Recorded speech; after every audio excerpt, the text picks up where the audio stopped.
My name is Mary, and I'm 45 years old. I live with my husband Richard, who's the same age. We met in college and started dating soon after. My first impression of Richard was that he was serious and honest. Though a man of few words, he deeply cared about his family. I was drawn to Richard's kindness and knew I wanted to spend my life with him. Luckily, Richard felt the same way. We even promised to marry each other while still in college. Despite some calling it young love, we continued dating after graduation, and once we began our careers, we decided to get married. To our delight, we had a child shortly after getting married. Our daughter, Sarah, who is turning 21 this year, graduated from vocational school and has started working. Her workplace is close enough to commute from home, but she wanted to live on her own, so she now lives near her job. With Sarah moved out, Richard and I have been enjoying life, just the two of us, for the first time in a while. Life was pretty good, but there was one thing that bothered us: the presence of my sister-in-law, Susan. Susan, who is 38, divorced William last year after being married for 15 years. The reason for the divorce was Susan's infidelity. Despite appearing like an average woman, Susan has a weakness for men and had cheated on William multiple times during their marriage. William had seemingly turned a blind eye, but eventually he couldn't bear it anymore.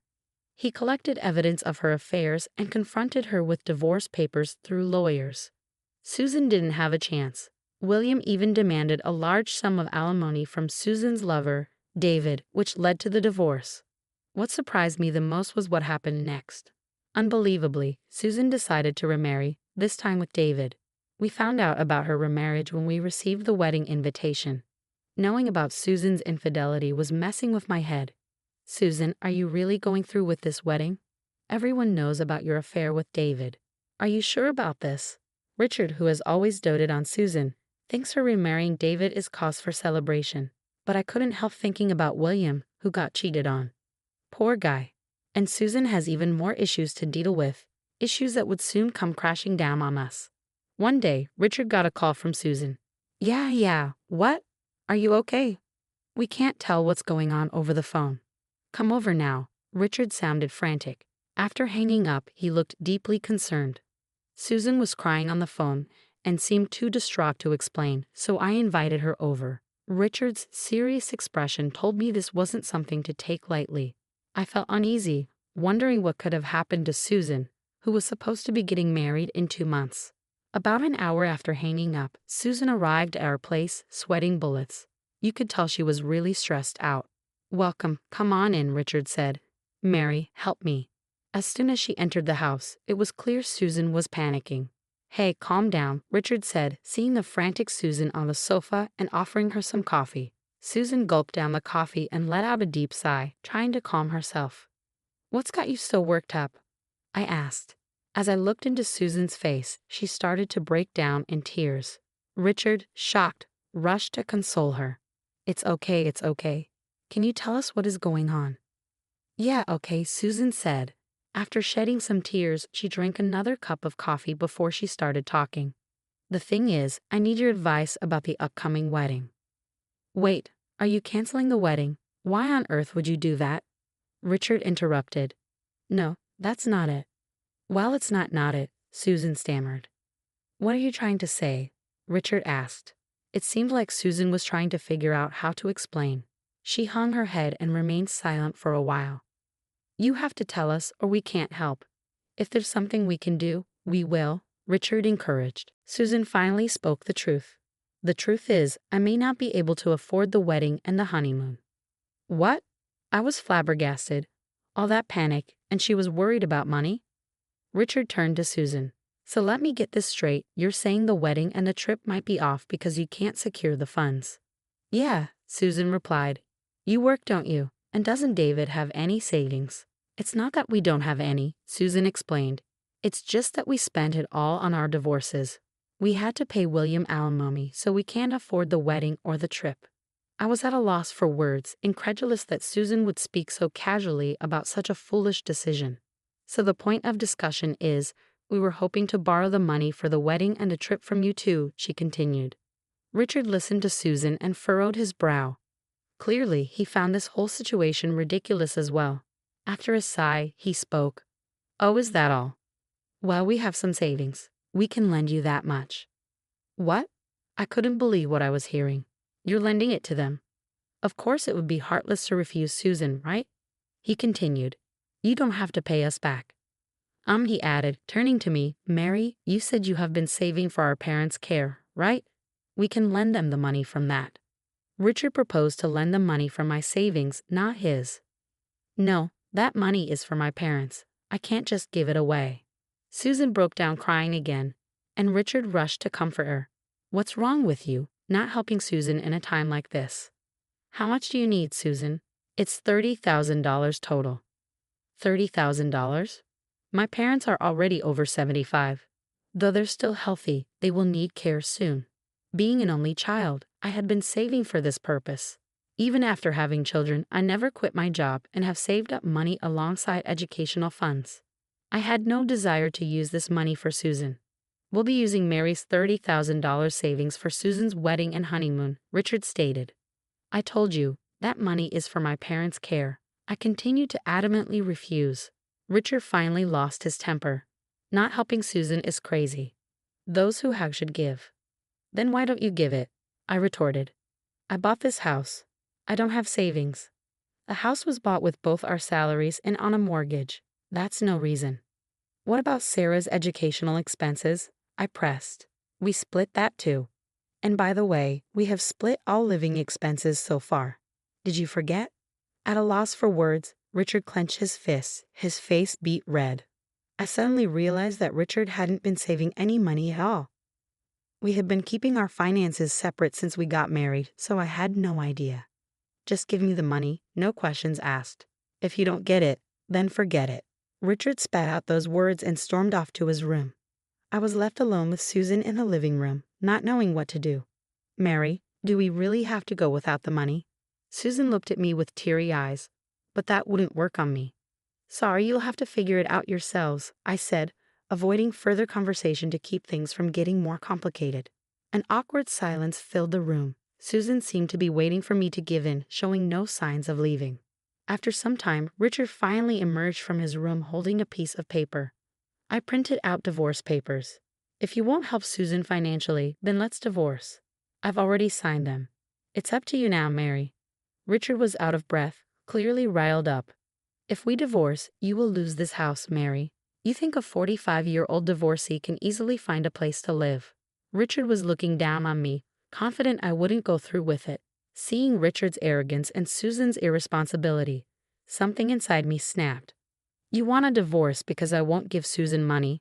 Don't be ridiculous. Enough of making a fool out of me. I snatched the divorce papers from Richard. I'll go through with the divorce. Why don't you pay Susan the $30,000 since you love her so much?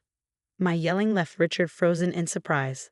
Ignoring him, I quickly packed essentials and left the house. I had nowhere to go, but I took a chance and called Sarah. Hello? Hey, how are you? Luckily, Sarah picked up right away. Rare to get a call from you. What's up? Well, I had a big fight with Richard. If it's not too much trouble, can I stay at your place for the night? Of course, stay as long as you like.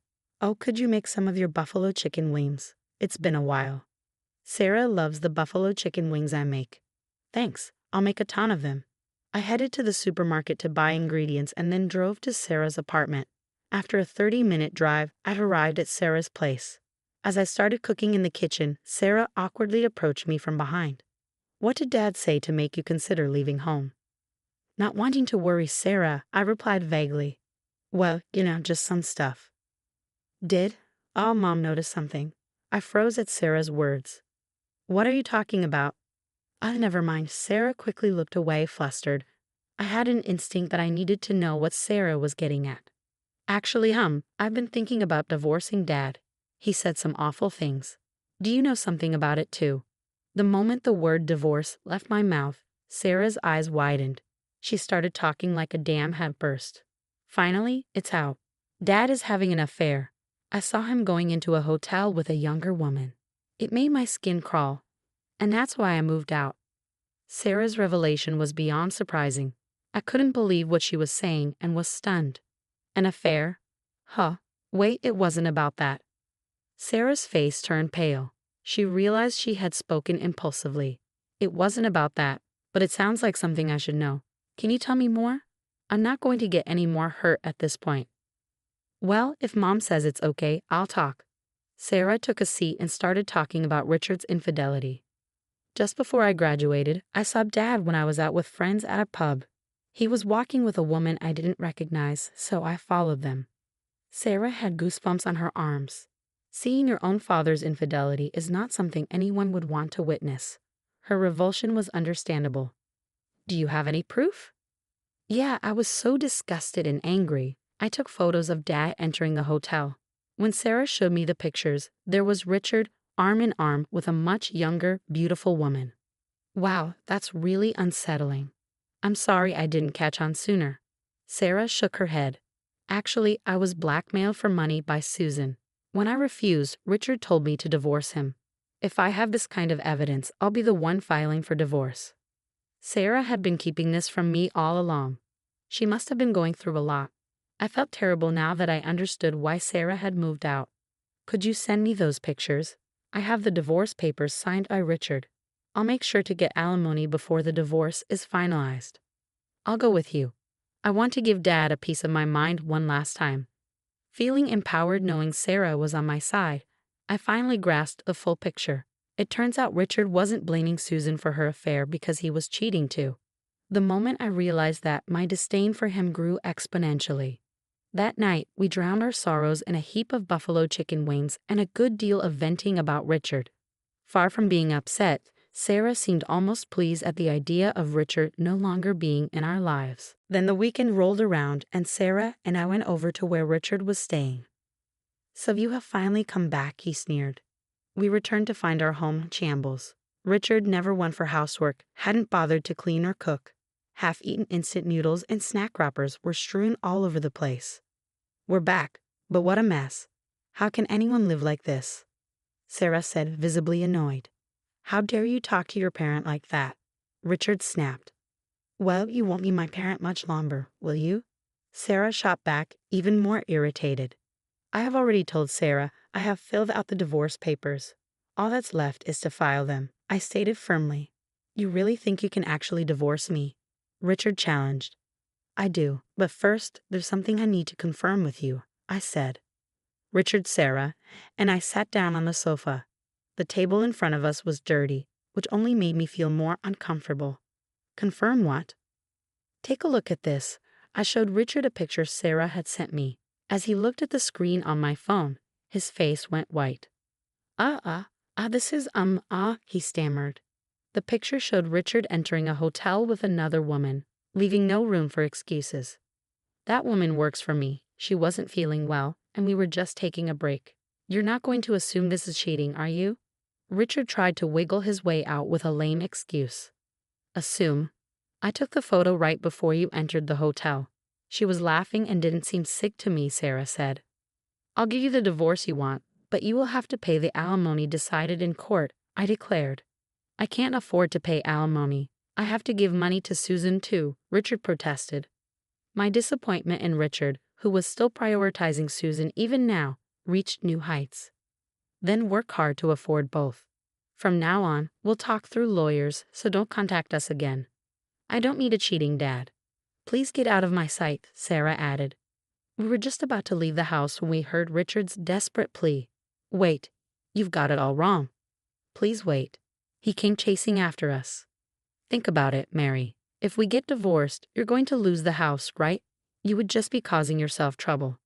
I felt not an ounce of love for Richard, who couldn't even muster an apology to the very end. It's your punishment for planning to use my money on Susan and for belittling me. I don't need this house. Mom, you can stay at my apartment for a while, Sarah said. Leaving a teary-eyed Richard behind, we walked out of the house. Oh, what a relief, I sighed. Me too, Sarah agreed. The thought that we wouldn't have to deal with Richard and Susan anymore lifted our spirits. Eventually, I was able to finalize the divorce thanks to Sarah capturing those incriminating photos. I also secured a decent settlement in court. Broke and penniless, Richard could no longer provide for Susan. As a result, Susan and David were unable to get married. They didn't just stop there. They broke off their engagement after constant fights about money. Susan blamed her inability to remarry on Richard. Infatuated with Susan, Richard felt responsible, and they now live together. However, due to paying me the settlement, Richard is also broke. In the end, they moved in with their parents, but I had already filled them in on the situation, so they got kicked out. People should learn not to depend on money and start living on their own. As for me, I decided to move back into my parents' home with Sarah. Fortunately, both of my parents are still healthy, so I used my saved caregiving funds to renovate our family home. The fully renovated house is incredibly comfortable, and both my parents and Sarah are thrilled.